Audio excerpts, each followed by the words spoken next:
Hello and welcome back to What Am I Tolkien About? If you haven't watched the Riddle 11 video yet, don't be hasty, there's a link in the description. That being said, spoiler alert, this is a riddle answer video. If you want a chance to guess before the answer is revealed, now's your chance. Before I reveal the answer, be sure to subscribe to the channel. It's absolutely free and sure would be appreciated. Also, when a riddle drops, I usually give everyone about 20 days to work it out and put their answer or answers in the comments. That's right, feel free to change your answer. No matter what, if you don't answer at all, you can't be entered into a chance to win a Tolkien-themed prize in June, details of which are in the description for the first time with this video. Also, to stay abreast of riddle status, be sure to hit that notification bell. All right, you've been waiting, and here it is. The answer to Riddle 11. The Silmarils. For those of you who answered correctly, well done. For all of you, here's what I'm talking about. All right, first stanza. Sad is our tale, you see, objects of jealousy, fate turned out differently from what we're meant to be. You may have noticed a little change in the rhythmic feel of this particular riddle. In addition to being a fun little personal challenge, it represents a bit of an obscure clue that I'll mention shortly. As far as the first stanza's content, I wanted to make clear that the object was a plurality, ergo our and we. Although the Silmarils were intended for good, their story is a collection of struggles and tragedies at which they were the center. Next. Formed to contain within spark of a flame akin to what was rooted in land where we would begin. This stanza begins the outline of inception and inspiration for the Silmarils. In Chapter 7 of the Silmarillion, it reads, "And the inner fire of the Silmarils Feanor made of the blended light of the trees of Valinor, which lives in them yet, though the trees have long withered and shine no more." Inner fire is what I'm referencing with a flame akin. Rooted in is a clue to the trees, and the land where they would begin is Valinor. Up next. Three are we born of two, of gold and silver hue, lost were they, time was through, when nigh the darkness drew. This is the first clue as to the amount of the plurality of the object in three are we. Born of two is referencing the two trees of Valinor. This is also the inspiration for the rhythmic design of this riddle. For the musically inclined, you'll notice the meter being akin to that of a 6/8 time signature. This time signature has the look of two sets of three, functionally directed in a duple feel. The meter of this riddle is entirely based on the first line, a play on three born of two. In the second line, a clue to the trees of Valinor, Telperion and Laurelin.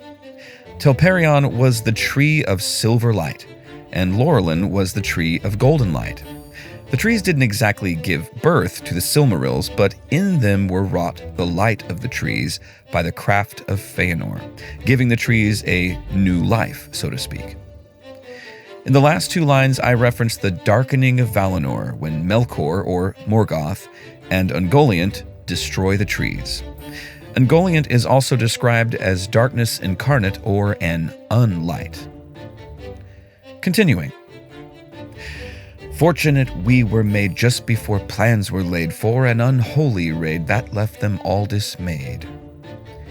In this stanza, the objects are referencing the timing of their creation as it pertains to the darkening of Valinor. In the first lines from Chapter 7 of the Silmarillion, it reads, "In that time were made those things that afterwards were most renowned of all the works of the elves. For Feanor, being come to his full might, was filled with a new thought, or it may be that some shadow of foreknowledge came to him of the doom that drew near." Onward. Hallowed we soon became, our shine would hide the shame, but there was other claim of who should bear our name. The first line of this stanza is speaking of this quote from chapter 7 of the Silmarillion.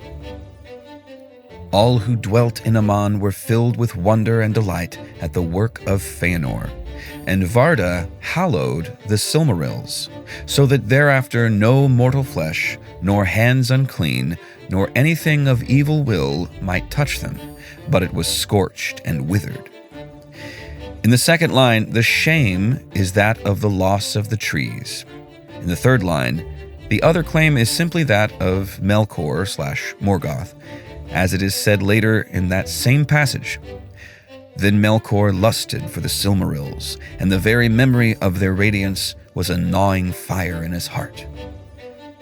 This was the impetus for his efforts to take and bear them upon his brow as a crown of light amidst the darkness of his being. Moving on. Our Maker, filled with pride, kept us quite close beside, but still he would deride, he with dark heart inside. Their Maker is Fëanor, as mentioned earlier. It was said of Fëanor later in chapter 7, for Fëanor began to love the Silmarils with a greedy love, and grudged the sight of them to all, save to his father and his 7 sons. He seldom remembered now the light within them was not his own. This is the pride mentioned in the first line of the stanza. Although he kept them close, Morgoth was still able to obtain them. It is he that Fëanor derides in the third line. Onward still. For it was he who took all of us from our nook. Maker's nerve then was shook, forced he was then to look. The Silmarils are speaking in this stanza of their theft by Morgoth, and how it sparked an all-consuming endeavor to retrieve them back from Morgoth. Ergo, forced he was then to look. Next. Righteous quest started war, time he felt would be more, sons of our Maker swore, safe and right to restore.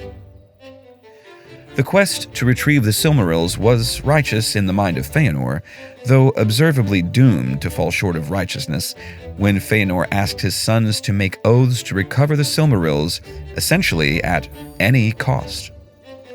The War of the Silmarils lasted around 500 years, ergo time he felt would be more.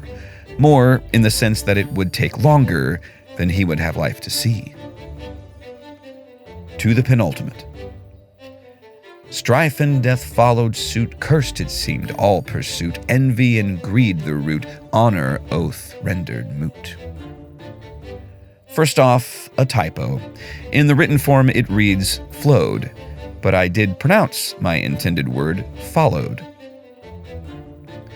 Throughout the quest of the 7 sons, they would often forego integrity to retrieve the Silmarils, believing the ends justified whatever means.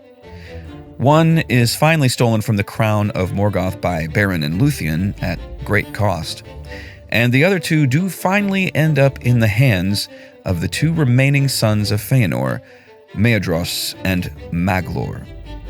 Upon holding them, though, their hands are burned, making clear the darkness they allowed themselves to employ in their pursuit. Ergo, honor, oath, rendered moot. To the last. Lastly, though, place we found, one in fire, one in ground, last in the sky was bound, storied we would astound. This was intended to depict the final resting place of the Silmarils. I made a critical error, however, and said fire when I meant to say sea. The one that ended up in the earth, or ground, was technically the one that was cast in fire. I just got the words muddled up here. Sorry for any confusion it may have caused. Maedhros threw himself and his Silmaril into a fiery pit, and Maglor threw his into the sea. Arindil, heir of Beren and Luthien, took the Silmaril they retrieved from Morgoth to the Valar.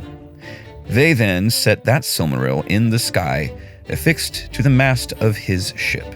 thus enshrining the mythos of the Silmarils and fulfilling the prophecy from chapter 7 when it read, "And Mandos foretold the fates of Arda, earth, sea, and air lay locked within them." I hope you enjoyed this riddle and the answer to it. If so, be sure to like, share, and subscribe. As mentioned before, the components of the prize are listed in the description below. If you'd like a chance at winning them, be sure to take a crack at the next riddle. If you'd like to know when that video is up, be sure to hit that notification bell. In the meantime, farewell, and may the blessing of elves and men and all free folk go with you.